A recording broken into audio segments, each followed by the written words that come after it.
મિત્રો આજે આપણે આ વિડીયોમાં જાણીશું કે કેવા સંકેતો જોવા મળે તો સમજવું કે તમારા કુળદેવી તમારા ઘરમાં છે।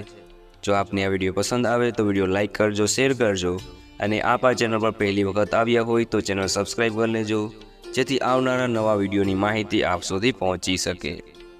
મિત્રો, કુળદેવી કે કુળદેવતા જ્યારે આપણી ઉપર પ્રસન્ન થાય છે ત્યારે અમુક સંકેતો આપે છે।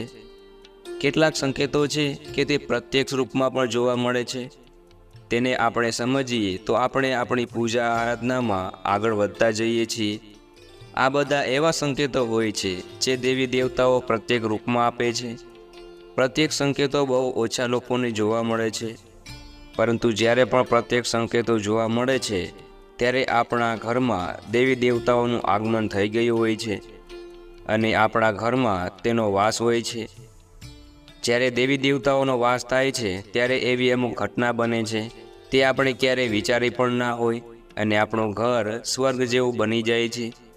આજે હું ઘણા એવા લક્ષણો અથવા તો સંકેતો વિશે જણાવીશ કે જેથી તમે સરળતાથી સમજી શકો કે આપના ઘરમાં કુળદેવી કે કુળદેવાનો વાસ છે કે નહીં। બધાના પરિવારમાં કુળદેવી કે કુળદેવતા હોય છે। અમુક પરિવારમાં કુળદેવી જ હોય છે તો અમુક પરિવારમાં કુળદેવતા જ હોય છે અને અમુક પરિવારમાં બંને પૂજાતા હોય છે। કુળદેવી કે કુળદેવતા કેવા સંકેતો આપે છે તેથી આપને ખબર પડે કે આપની ઉપર કુળદેવતા પ્રસન્ન થાય છે। આપણા કુળદેવી કે કુળદેવતા આપણા પ્રથમ દેવતા હોય છે। એની પૂજા કર્યા વગર આપણા ઘરમાં કોઈ પણ કાર્ય થતું નથી। જ્યારે આપણે એમને પ્રેમથી મનાવીએ છીએ ત્યારે આપણા ઘરના બધા જ કામો બનવા લાગે છે। જો ઘરની પરિસ્થિતિ નબળી હોય તો પણ સારી થવા લાગે છે। જો તમે કોઈ મોટા ભૂવા અથવા તો ભગત પાસે જાઓ, જો એ સારા ભગત હશે તો એ જ પરિસ્થિતિ જણાવશે। એ પહેલાં કુળદેવી અથવા તો કુળદેવતાને પ્રથમ પ્રાધાન્ય આપે છે અને એની પૂજા કરવાનું જણાવશે। એની સેવા કે એની પૂજા વગર સમસ્યાઓનું સમાધાન જણાવશે નહીં। પ્રથમ તે આપણા કુળદેવી અથવા તો આપણા કુળદેવતાની પૂજા અવશ્ય કરાવશે। ત્યાર પછી કુળદેવી કે કુળદેવતા પ્રસન્ન થાય ત્યારે આવા અમુક સંકેતો મળે છે। ઘરમાં શાંતિ અને એકતાનું વાતાવરણ બની રહે છે। એટલે કે અમુક ઘરમાં તમે જોયું હશે કે સાસુ અને વહુ કોણ છે એની તમને ખબર જ ના પડે। માં અને દીકરી હોય એવું જ લાગે। સારી એવી કમાણી થવા લાગે, આર્થિક સ્થિતિમાં સુધારો આવવા લાગે। જેટલું કમાતા હોય એટલું જ કમાતા હોય, પરંતુ આમાં પૈસાની વધુ બચત થાય છે તથા ઘરમાં કોઈ પણ બીમારી આવતી નથી। ઘરના બધા સભ્યોનું મન પ્રસન્ન અને પ્રફુલ્લિત રહે છે। ઘરમાં કુળદેવી કે કુળદેવતાનો વાસ ક્યારે ન હોય? જ્યારે આપણા ઘરમાં તેની પૂજા ન કરીએ તથા એને ક્યારેય ભોગ ન ચડાવીએ ત્યારે તેમનો વાસ હોતો નથી આપણા ઘરમાં। હોળી અને દિવાળી આવે છે ત્યારે આપણા ઘરમાં કુળદેવી કે કુળદેવતા અને પિતૃઓના કપડાં તથા ઉચિત માન સન્માન ભોગ પ્રસાદ ચડાવે છે।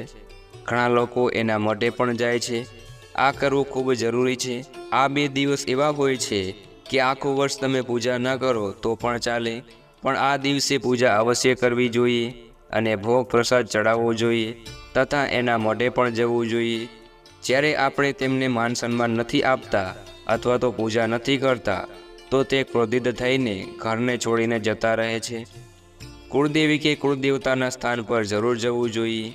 દરેક ગામમાં કુળદેવીનું મંદિર હોય છે, પરંતુ જે સિદ્ધપીઠનું સ્થાન હોય ત્યાં પણ અવશ્ય જવું। અમુક વખત કુળદેવી કે કુળદેવતા એટલા માટે ચાલ્યા જાય છે કે જ્યારે ઘરમાં નાનું બાળક આવે ત્યારે મંદિરે જતા નથી। બાળક 1 વર્ષનું થાય ત્યારે વાળ ઉતારવાની પ્રથા છે તે અનિવાર્ય છે તથા પરંપરાગત પણ હોય છે। તેને તોડવી ન જોઈએ તથા આગળ બતાવતા રહેવું જોઈએ। જે આપણા વડીલ કરતા આવ્યા છે તે આપણે કરવું જોઈએ, કારણ કે દેવતાઓ વડીલો હતા ત્યારથી બધું ચાલ્યું આવી રહ્યું છે। લગ્ન પછી પણ ઘણા લોકો મંદિરે જાય છે અને નૈવેદ્ય વગેરેની પ્રસાદ ચડાવે છે। જ્યારે કુળદેવી કે કુળદેવતાનો વાસ આપણા ઘરમાં થાય અથવા તો આપણા ઘરમાં બિરાજમાન થાય ત્યારે ઘરમાં એક સુગંધ પ્રસરવા લાગે છે જે એકદમ મનમોહક લાગે છે। એવું જરૂરી નથી કે જ્યાં મંદિર હોય ત્યાં જ સુગંધ આવે, આખા ઘરમાં આ સુગંધ આવે છે। એવું લાગે છે કે જાણે ઘરમાં પરફ્યુમ કે અત્તરની સુગંધ આવતી હોય અને આ મનમોહક સુગંધ આપણા ઘરમાં સકારાત્મક ઉર્જા લઈને આવે છે। એવી સકારાત્મક ઉર્જા આવે છે કે જેથી આપણને બધા કાર્યોમાં સાચો રસ્તો બતાવે છે। જ્યારે કોઈ વ્યક્તિ આત્મહત્યા કરે છે ત્યારે તે નકારાત્મક વિચારોને લીધે કરે છે અને શરીર મગજ દ્વારા જ કાર્ય કરે છે, જે નકારાત્મક વિચારણાના કારણે થાય છે. તેથી જ આ સકારાત્મક ઉર્જાના લીધે તમારામાં હકારાત્મક વલણ આવે છે તથા બધા વિશે સારું જ વિચારીએ છીએ. જે કામ કરવાનું હોય એમાં પણ સારા વિચારો આવે છે તથા સાચો નિર્ણય લેવાથી તે કામ સરળતાથી થઈ શકે છે. જ્યારે તમારા ઘરમાં કોઈ બહારનું વ્યક્તિ પ્રવેશ કરે છે તો તેને પણ સકારાત્મક વાતાવરણના કારણે સારા વિચારો આવે છે. કોઈ વ્યક્તિ ગુસ્સામાં આવ્યું હોય કે તમારું ખરાબ કરવા આવ્યું હોય તો આ ઉર્જાના લીધે તે બદલાઈ જાય છે અને તમારી બાજુ થઈ જાય છે. તે કુળદેવી કે કુળદેવતાનું પ્રથમ સંકેત છે. બીજો સંકેત એ છે કે ઘરના જે મુખ્ય સભ્ય હોય તેને સફેદ હાથી, સફેદ ઘોડા કે સફેદ સાપ વગેરે સપનામાં જોવા મળે. તે દર્શાવે છે કે ઘરમાં કુળદેવી કે કુળદેવતાનો વાસ હોય છે. જ્યારે કુળદેવી કે કુળદેવતા આપણા ઘરમાં પ્રવેશ કરે છે ત્યારે આપણા પિતૃઓ પણ ઘરમાં પ્રવેશ કરે છે અને આપણે આપણા પિતૃઓના પણ દર્શન થાય છે. પિતૃ સફેદ કપડાં પહેરીને સપનામાં આવે છે અને દર્શન આપે છે તથા તમારા પ્રશ્નોના ઉત્તર પણ આપે છે અને એમને કાંઈ જોતું હોય તો તે પણ જણાવે છે અને તમારી ઉપર કૃપા કરે છે. ત્રીજું એ છે કે પક્ષીઓનું ઘરમાં આવવું, એટલે કે જ્યારે કુળદેવી કે કુળદેવતા ઘરમાં પ્રવેશ કરે છે ત્યારે પક્ષીઓનો કલરવ થવા લાગે છે, દિવાલો પર બેસવાનું શરૂ કરી દે છે. આ લક્ષણો હોય છે કારણ કે પક્ષીઓ અને પશુઓમાં પણ કુળદેવી તથા કુળદેવતાનો વાસ હોય છે. તે કોઈ પણ પ્રકારના વેશમાં ભોજન ગ્રહણ કરે છે અને આપણી ઉપર કૃપા કરે છે. મિત્રો, આ બધા પ્રત્યક્ષ સંકેતો છે. જો ક્યારેય પણ આવા લક્ષણો કે સંકેતો દેખાય તો એવું સમજવું કે કુળદેવી કે કુળદેવતાઓનો ઘરમાં વાસ છે.